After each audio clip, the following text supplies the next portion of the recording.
فرزند زہرا یہ حالات برے ہیں۔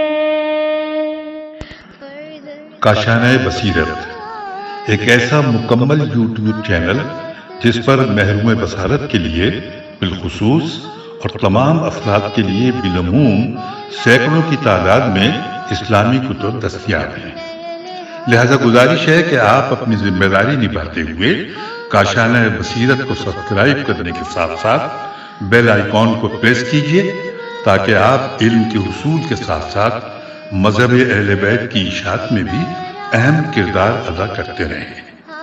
کاشانہ بصیرت، کاشانہ بصیرت، کاشانہ بصیرت۔ فرزند زہرا یہ حالات برے ہیں۔ السلام علیکم ورحمۃ اللہ وبرکاتہ۔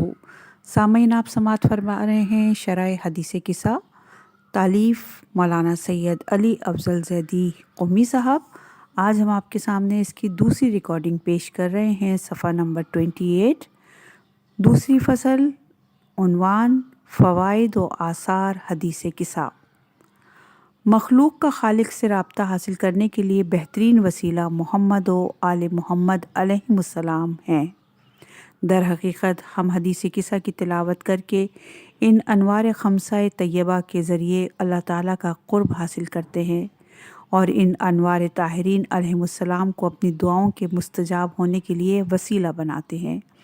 اس حدیث قصہ کے اتنے فوائد و برکات ہیں کہ سب کو یہاں بیان نہیں کیا جا سکتا۔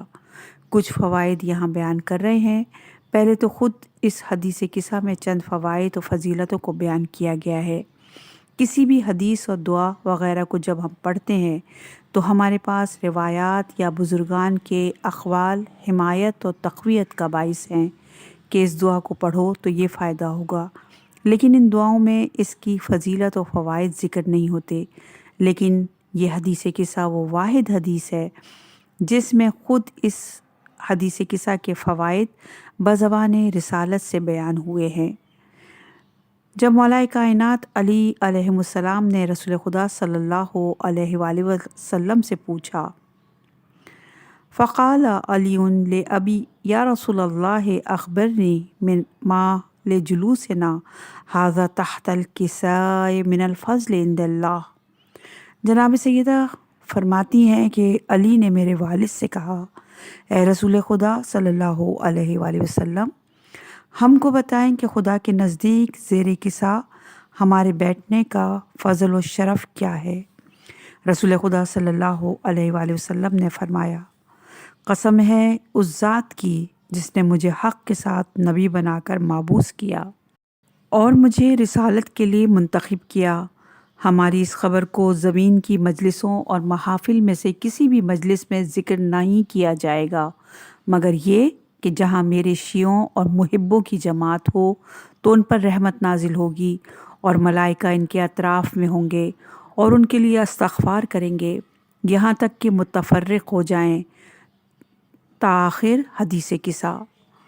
5 فوائد کو ذکر کیا گیا ہے آخر حدیث قصہ میں۔ نمبر 1، رحمت کا نازل ہونا۔ نمبر 2، اس مجلس و محفل میں شرکت کرنے والوں کے لیے ملائکہ کا احاطہ اور استغفار کرنا۔ نمبر 3، صاحب غم کا غم دور ہوگا۔ نمبر 4، مخزون کا ہوگا تو حزن دور ہوگا، مخزون کا ہوگا تو حزن دور ہوگا۔ نمبر 5، حاجت طلب کرنے والوں کی حاجتیں پوری ہوں گی۔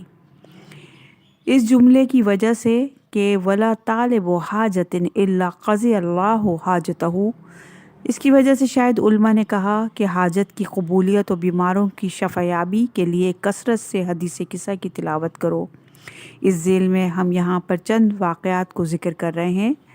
نمبر 1، صفحہ نمبر ہے 29، بیمار کو شفا ملنا۔ ایک ضعیف شخص ڈاکٹر کے پاس گیا کہ مجھے بیماری ہے۔ ڈاکٹر نے جب معائنہ کیا تو کہا جاؤ پہلے ایکس رے کراؤ، لیکن اسے ڈاکٹر نے بتایا نہیں کہ تم کو کینسر ہے۔ لیکن اس ضعیف کو پتہ تھا کہ جو بیماری ہے اس سے بچنے کی کوئی امید نہیں ہے۔ اس ضعیف نے ایکس رے تو کروایا لیکن جواب نہ لیا اور ڈاکٹر کے پاس آیا اور کہنے لگا، مجھے سچ کیوں نہیں بتاتے کہ مجھے کینسر ہے اور بچنے کی کوئی امید نہیں ہے۔ ڈاکٹر نے کہا قبلہ ایکس رے کا جواب تو آنے دیں، پھر بتاتا ہوں کہ آپ کا مرض کیا ہے اور بچنے کی امید ہے یا نہیں۔ اس ضعیف نے کہا اچھا ٹھیک ہے، اور جواب لیے بغیر گھر چلا گیا۔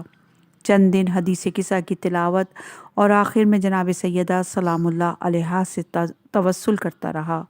ڈاکٹر نے سوچا کہ وہ بیچارہ مر گیا ہوگا، اس لیے واپس نہیں آیا۔ اتفاق سے چند دنوں بعد ڈاکٹر صاحب نے ضعیف کو ایک جگہ دیکھا تو اس میں بیماری کی کوئی آثار دکھائی نہیں دے رہے تھے۔ ڈاکٹر صاحب نے ضعیف کے قریب گئے اور پوچھا طبیعت کیسی ہے؟ ضعیف نے کہا بالکل ٹھیک ہوں۔ ڈاکٹر نے جواب سن کر یقین نہیں آیا، کہنے لگا قبلہ آپ مریض تھے، کینسر کا پوچھ رہا ہوں۔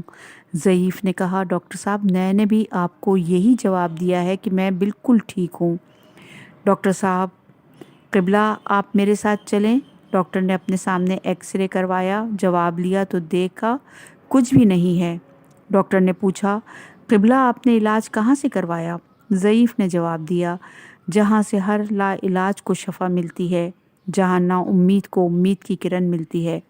ڈاکٹر صاحب آخر مجھے بھی تو بتاؤ وہ کون سی جگہ ہے، کون سا ڈاکٹر ہے؟ بوڑھا ڈاکٹر صاحب آپ نے تو مجھے نا امید کر دیا تھا، لیکن آپ کے پاس سے جانے کے بعد میں نے حدیث قصہ کی تلاوت کی اور آخر میں بی بی فاطمہ الزہرا سلام اللہ علیہا سے توسل کیا تو مجھے شفا مل گئی۔ یہ وہ ہستیاں ہیں جو بے علاج اور لا علاج کا علاج کر دیتی ہیں اور جو نا امیدوں کو امید بخش دیتی ہیں۔ اور یہ روایت موجود ہے زہادۃ الاحادیث میں۔ نمبر 2 صفحہ نمبر ہے 31۔ 40 ہفتے حدیث قصہ۔ خانم موسوی جو قرآن کی معلمہ ہیں نقل کرتی ہیں کافی مدت سے خواہش تھی کہ اللہ تعالیٰ مجھے صاحب اولاد کرے، لیکن میری حاجت پوری نہیں ہوئی۔ اولاد نہ ہونے کی وجہ سے میں کافی پریشان تھی۔ ایک دن سن 1431 ہجری قاف مجھے پتہ چلا کہ ہمسایوں میں سے کسی کے یہاں ہفتگی ایک پروگرام ہوتا ہے جس میں حدیث قصہ اور قرآن کی کلاس ہوتی ہے۔ میں بڑے ذوق و شوق کے ساتھ اس پروگرام میں گئی۔ میں نے وہاں دیکھا کہ حدیث قصہ کی تلاوت ہوئی اور پڑھنے والی نے حدیث قصہ کے معجزات اور برکات کو بیان کیا۔ جب میں نے اس حدیث کی تلاوت اور برکات کو سنا تو میں نے دعا کی اللہ تعالیٰ میری گود کو آباد کر دے۔ اسی پروگرام میں میں نے نظر کی کہ 40 ہفتے حدیث قصہ ہر ہفتے اپنے گھر پر منعقد کروں گی۔ میں نے اپنی نظر اور ارادے کو جس کے گھر پروگرام تھا اسے بیان کیا اور گزارش اور التماس کی کہ آئندہ سے 40 ہفتے یہ پروگرام میرے گھر پر ہو اور قرآن کی کلاس بھی۔ صاحب خانہ نے خانم موسوی کی بات کو قبول کیا اور ہفتگی یہ پروگرام ان کے گھر منتقل ہو گیا۔ خانم موسوی کہتی ہیں کہ ابھی 5 ہفتے نہیں گزرے تھے کہ انوار پنجتن و خمسہ آل ابا علیہم السلام کی برکت سے میں امید سے ہوئی اور میں صاحب اولاد ہونے کو حدیث قصہ سے توسل اور تلاوت اور سننے کی برکت اور اس نورانی محفل و مجلس کی وجہ سے سمجھتی ہوں۔ اور یہ روایت موجود ہے حدیث قصہ و آثار شگفت صفحہ نمبر 136 پر۔ نمبر 3 حدیث قصہ اور گناہ گار کو شفا ملنا اور صفحہ نمبر ہے 32۔ 1389 1389 شمسی 2010 ماہ سفر کی آخری دنوں میں مشہد مقدس امام بارگاہ بیت الزہرا اصفہان سے آئے ہوئے زائرین نے حدیث قصہ کا ہر شب پروگرام رکھا۔ ہر رات کو پڑھنے والے کو ایک پرچی دی جاتی تھی کہ جس میں لکھا ہوا ہوتا تھا چند دنوں سے میرا شوہر کومے میں ہے، ڈاکٹر نا امید ہو چکے ہیں اور کہتے ہیں بچنے کی کوئی امید نہیں ہے، اگرچہ وہ بہت گناہ گار ہے، لیکن آپ کو خدا کا واسطہ اس کی صحت یابی کے لیے دعا ضرور کریں۔ قاری حدیث قصہ یہ کہتا ہے کہ میں کافی مصروف تھا، میں اس معاملے میں بے فکر تھا، یہاں تک کہ شب شہادت امام رضا علیہ السلام یہ بات ذہن میں رہی کہ ایران میں آخر سفر کو امام رضا علیہ السلام کی شہادت مناتے ہیں۔ یہ نامہ و پرچہ حدیث قصہ پڑھنے والے اور مصائب پڑھنے والے کو دیا گیا۔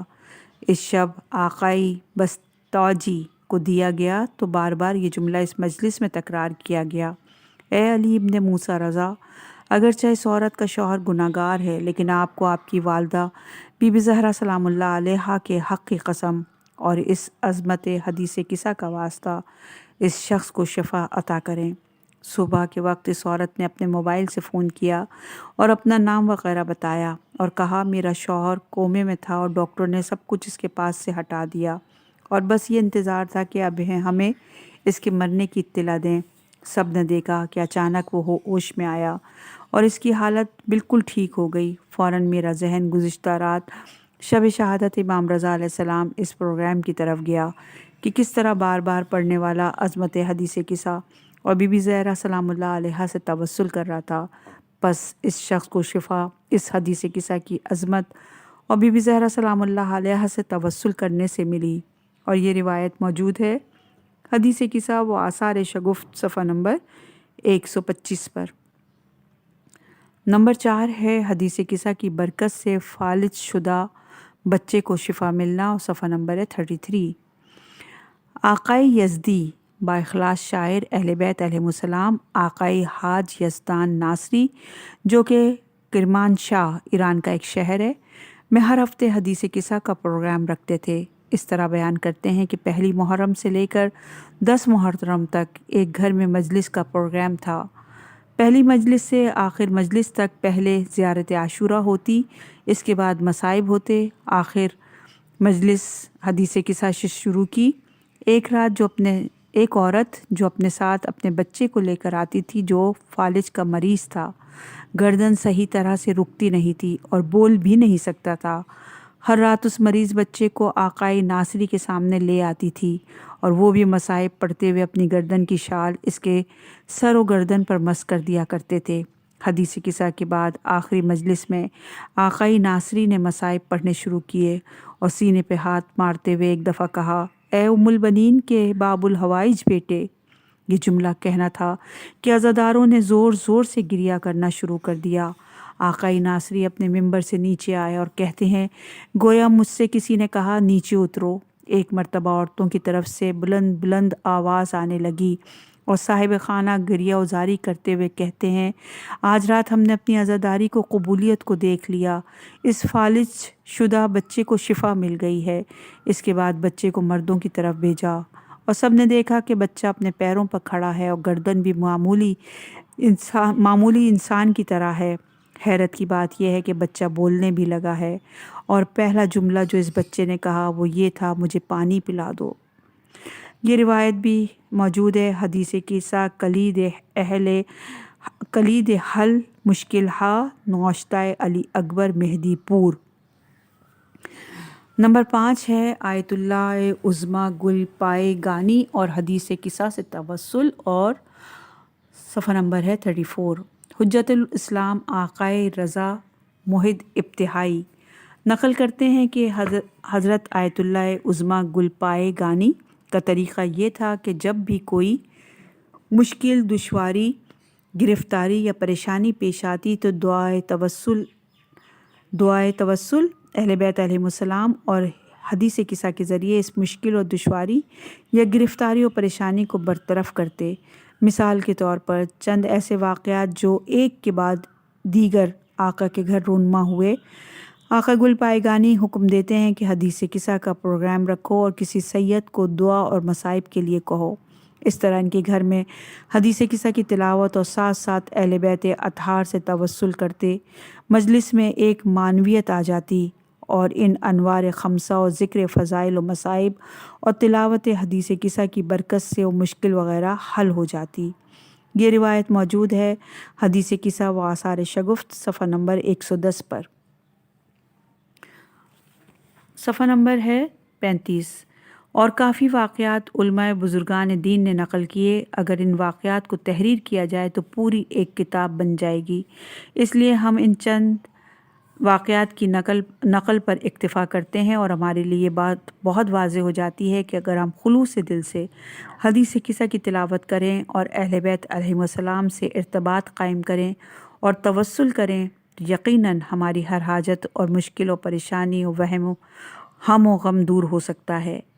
شایان ذکر یہ ہے کہ آیت اللہ تبریزی کی صحتیابی کے لیے مسجد اعظم میں دعا کا پروگرام رکھا گیا تو آیت اللہ بہجت نے حکم دیا کہ پروگرام کی ابتدا حدیث قصہ سے کی جائے۔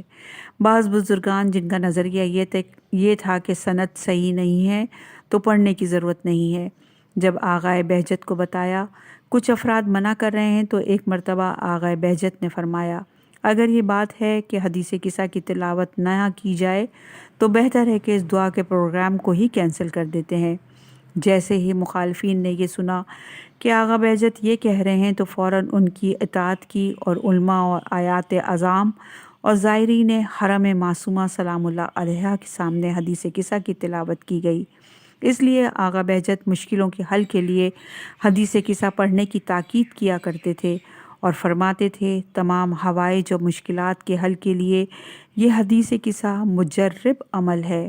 اور یہ روایت بھی حدیث قصہ و آثار شگفت صفحہ نمبر 280 پر موجود ہے۔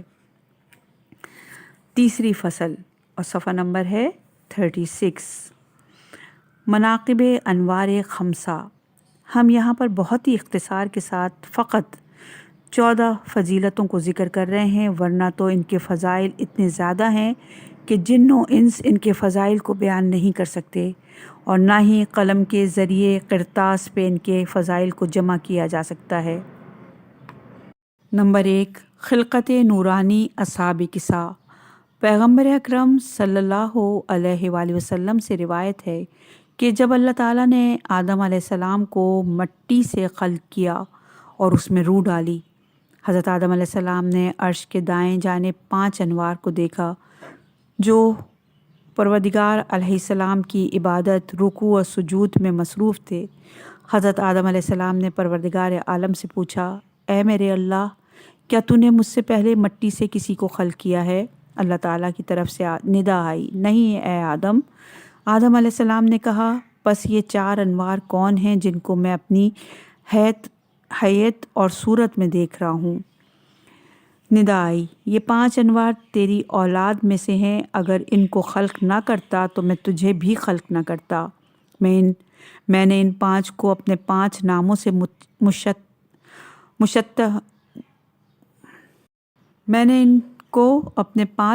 سے مشتق کیا ہے۔ اگر یہ ہستیاں نہ ہوتیں تو نہ میں جنت کو خلق کرتا اور نہ ہی جہنم کو، نہ عرش کو خلق کرتا اور نہ ہی کرسی کو اور نہ آسمان کو خلق کرتا اور نہ ہی زمین کو اور نہ ہی جن کو خلق کرتا اور نہ ہی انس کو خلق کرتا۔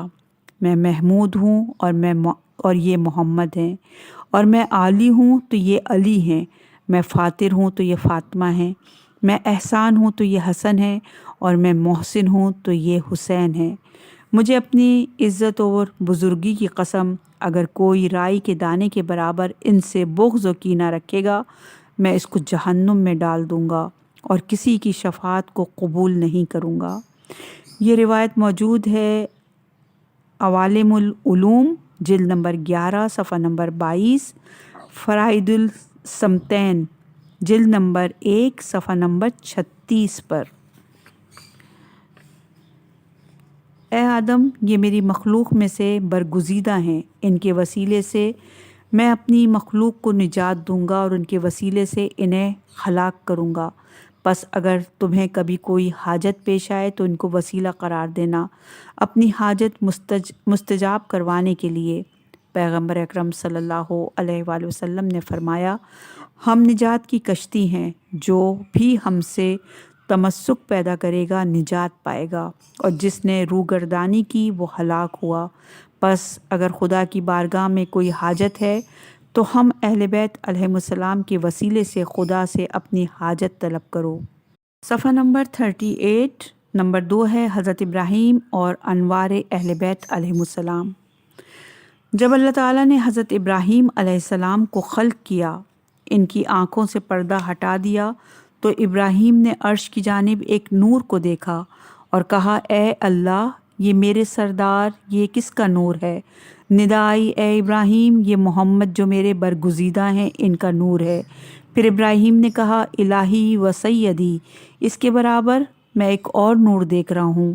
ندا آئی اے ابراہیم، یہ علی کا نور ہے جو میرے دین کا ناصر و مددگار ہے۔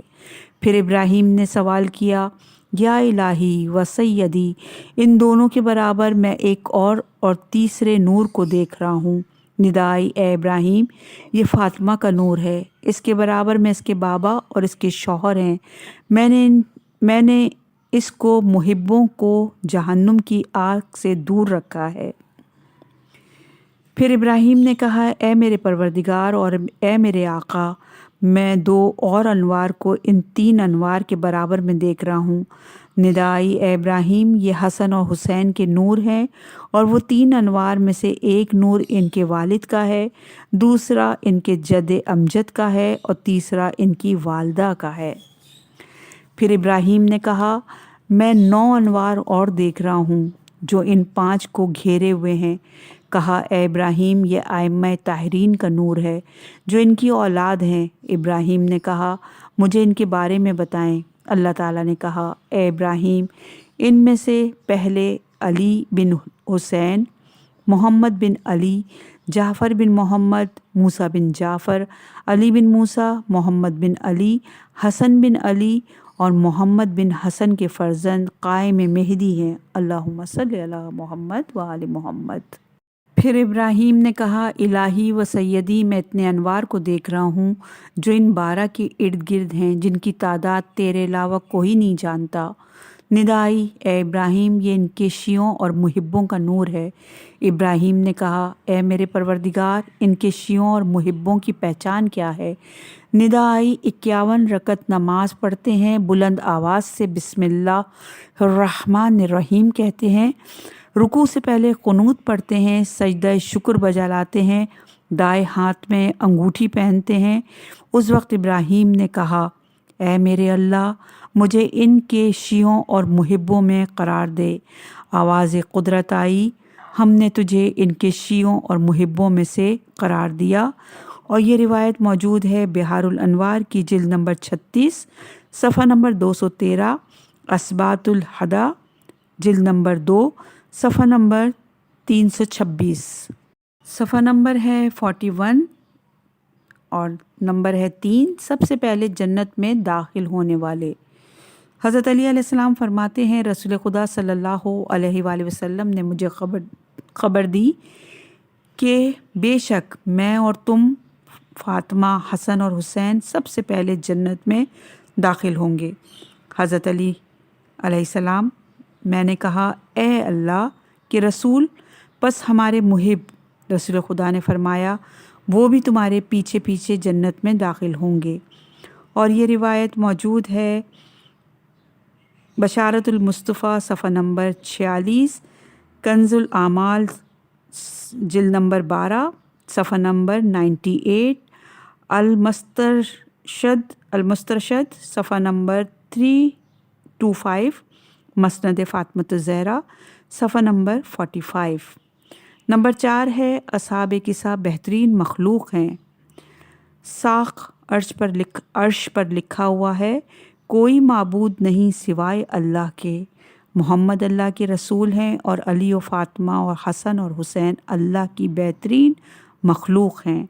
اور یہ روایت موجود ہے تاویل آیات ظاہرہ صفحہ نمبر 804، مدینۃ المجاز جلد نمبر 2 صفحہ نمبر 395، بحار الانوار جلد نمبر 16 صفحہ نمبر 365، تفسیر کنز الدقائق جلد نمبر 14 صفحہ نمبر 385۔ نمبر 5 ہے انوار خمسہ طیبہ کی محبت۔ رسول خدا صلی اللہ علیہ وآلہ وسلم نے فرمایا میری اور میرے اہل بیت علیہم السلام کی محبت 7 ہولناک مقامات پر فائدہ دے گی۔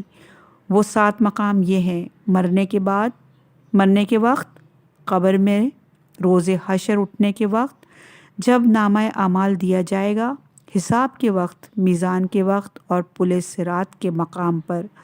اور یہ روایت موجود ہے کفایت العصر صفحہ نمبر 108، امالی صدوق صفحہ نمبر 10 پر۔ نمبر 6 ہے اور صفحہ نمبر ہے 42، اللہ کی طرف سے پنجتن پاک کے لیے تحفہ۔ ابن عباس سے منقول ہے کہ میں پیغمبر اکرم صلی اللہ علیہ وآلہ وسلم کی خدمت میں تھا، اور علی و فاطمہ اور حسن اور حسین بھی حضور کے پاس بیٹھے ہوئے تھے۔ اتنے میں جبرائیل امین ہاتھ میں سیب لیے ہوئے نازل ہوئے اور اس سیب کو بعنوان تحفہ و ہدیہ رسول اکرم صلی اللہ علیہ وآلہ وسلم کو دیا۔ پیغمبر نے اس تحفے کو قبول کیا اور حضرت علی علیہ السلام کو وہ سیب دیا۔ حضرت علی علیہ السلام نے اس سیب کو چوما اور رسول اللہ صلی اللہ علیہ وآلہ وسلم کو واپس کر دیا۔ اس کے بعد وہ سیب یک کے بعد دیگرے حسن و حسین و فاطمہ سلام اللہ علیہ کو دیا۔ ہر ایک نے لیا اور چوما اور واپس کر دیا۔ اس کے بعد دوسری مرتبہ سیب حضرت علی علیہ السلام کے ہاتھوں میں پہنچا۔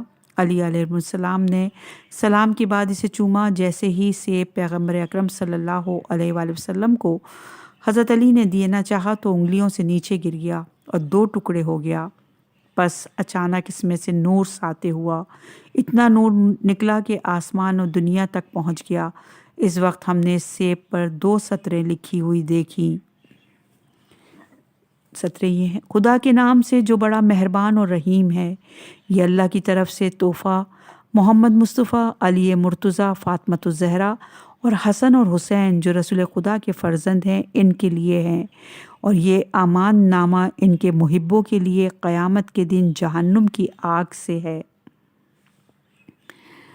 اور یہ روایت موجود ہے مات المنقبہ صفحہ نمبر 26 اور 27 پر، اور مدینۃ المجاز جلد نمبر 1 صفحہ نمبر 371 پر۔ نمبر 7 ہے شجرہ طیبہ اور صفحہ نمبر 43۔ رسول خدا صلی اللہ علیہ وآلہ وسلم نے فرمایا، میں درخت ہوں اور فاطمہ اس کی فرع، اور حضرت علی اس کی شاخ، اور حسن اور حسین اس درخت کے پھل، اور ان کے محب میری امت میں سے اس درخت کے پتے ہیں۔ نمبر 8 ہے جنت میں اور یہ روایت موجود ہے امالیہ مفید صفحہ نمبر 245، امالیہ توسی صفحہ نمبر 19، شواہد تنزیل جلد نمبر 1 صفحہ نمبر 407 پر۔ اور نمبر 8 ہے جنت میں رسول کے ساتھ۔ حضرت علی علیہ السلام نے فرمایا، اور یہ روایت موجود ہے بیار الانوار کی جلد نمبر 37 صفحہ نمبر 37، جلد نمبر بھی 37 ہے اور صفحہ نمبر بھی 37 ہے، اور امالیہ صدوق صفحہ نمبر 229، بشارت المصطفیٰ صفحہ نمبر 32۔ رسول خدا نے حسن و حسین کا ہاتھ پکڑا اور فرمایا، جو شخص بھی ان دونوں اور ان دونوں کے والد اور ان دونوں کی والدہ سے محبت رکھے گا وہ قیامت کے دن جنت میں میرے ساتھ میرے درجے میں ہوگا۔ نمبر 9 ہے رسول اکرم کے قرابت دار اور صفحہ نمبر ہے 44۔ ابن عباس جب یہ آیت سورہ شورى کی آیت نمبر 23، ابن عباس جب یہ آیت لے کر فرماتے ہیں کہ جب یہ آیت نازل ہوئی تو رسول اکرم صلی اللہ علیہ وآلہ وسلم سے سوال کیا کہ آپ کے قرابت دار کون ہیں کہ جن کی مودت ہم پر واجب ہے؟ تو آپ نے فرمایا علی و فاطمہ اور ان کے فرزند۔ اور یہ روایت موجود ہے تفسیر روح المعانی جلد نمبر 13 صفحہ نمبر 31، الطرائف جلد نمبر 1 صفحہ نمبر 112، بہار الانوار جلد نمبر 37 صفحہ نمبر 65۔ نمبر 10 ہے رسول کے دل کی ٹھنڈک۔ رسول اکرم صلی اللہ علیہ وآلہ وسلم نے فرمایا، فاطمہ میرے قلب کی ٹھنڈک و سرور ہیں، اور ان کے بیٹے میرے دل کے میوہ، اور ان کے شوہر میری آنکھوں کا نور، اور آئمہ جو ان کی اولاد میں سے ہیں میرے رب کے امین ہیں۔ اور یہ روایت موجود ہے ارشاد القلوب جلد نمبر 2 صفحہ نمبر 423، الطرائف جلد نمبر 1 صفحہ نمبر 118، نہج الحق صفحہ نمبر 396، بہار الانوار جلد نمبر 23 یعنی 23 اور صفحہ نمبر 110۔ صفحہ نمبر ہے 45 اور 11 نمبر پہ ہے عرش الہی کے پاس۔ رسول خدا صلی اللہ علیہ وآلہ وسلم نے فرمایا، میں علی، فاطمہ، حسن اور حسین قیامت کے روز عرش الہی کے نیچے ہوں گے۔ اور یہ روایت موجود ہے شرح الاخبار فی الفضائل الائمہ جلد نمبر 3 صفحہ نمبر 4، عوالم علوم جلد نمبر 11 صفحہ نمبر 1167۔ نمبر 12 ہے اصحاب قصہ سے جنگ اور صلح، مجھ سے جنگ و صلح، اور صفحہ نمبر ہے 45۔ ابو ہریرہ کہتے ہیں پیغمبر اکرم صلی اللہ علیہ وآلہ وسلم نے علی اور فاطمہ اور حسن و حسین کی طرف دیکھا اور فرمایا میری اس سے جنگ ہے جس نے تم سے جنگ کی، میری اس سے صلح ہے جس نے تم سے صلح کی۔ اور یہ روایت موجود ہے فضائل امیر المومنین صفحہ نمبر 28، امالیہ توسی صفحہ نمبر 336، مناقب آل ابی طالب جلد نمبر 3 صفحہ نمبر 217، کشف الغمہ جلد نمبر 1 صفحہ نمبر 452، اور بہار الانوار کی جلد نمبر 37 صفحہ نمبر 79۔ اور نمبر 13 پہ ہے اصحاب قصہ کی ولایت زمین و آسمان کے لیے پیش کرنا۔ حدیث اسراء میں ذکر ہے، یعنی حدیث معراج، کہ اے محمد میں نے تجھے اور علی اور فاطمہ اور حسن و حسین اور ائمہ کو جو ان کی اولاد میں سے ہیں اپنے نور سے خلق کیا، اور میں نے تم سب کی ولایت کو آسمانوں اور زمینوں کو پیش کیا، پس جس نے ولایت کو قبول کیا وہ میرے نزدیک مومن ہے، اور جس نے ولایت کا انکار کیا وہ میرے نزدیک کافر ہے۔ اور یہ روایت موجود ہے مائت المنقبہ صفحہ نمبر 39، اربون حدیث صفحہ نمبر 4، البرہان جلد نمبر 1 صفحہ نمبر 571۔ اور نمبر 14 ہے جنت کے دروازے پر کیا لکھا ہے، اور صفحہ نمبر ہے 46۔ رسول اکرم صلی اللہ علیہ وآلہ وسلم نے فرمایا جس رات میں آسمان پر گیا تو میں نے جنت کے دروازے پر لکھا ہوا دیکھا، نہیں ہے کوئی معبود سوائے خدا کے، محمد اللہ کے رسول، علی اللہ کے حبیب، حسن اور حسین خدا کے برگزیدہ، اور فاطمہ سلام اللہ علیہا اللہ کی کنیز ہیں، اللہ کی لعنت ہو ان کے دشمنوں پر۔ اور یہ روایت موجود ہے امالیہ توسی صفحہ نمبر 355، کشف الغمہ جلد نمبر 1 صفحہ نمبر 94، ارشاد القلوب جلد نمبر 2 صفحہ نمبر 234 پر۔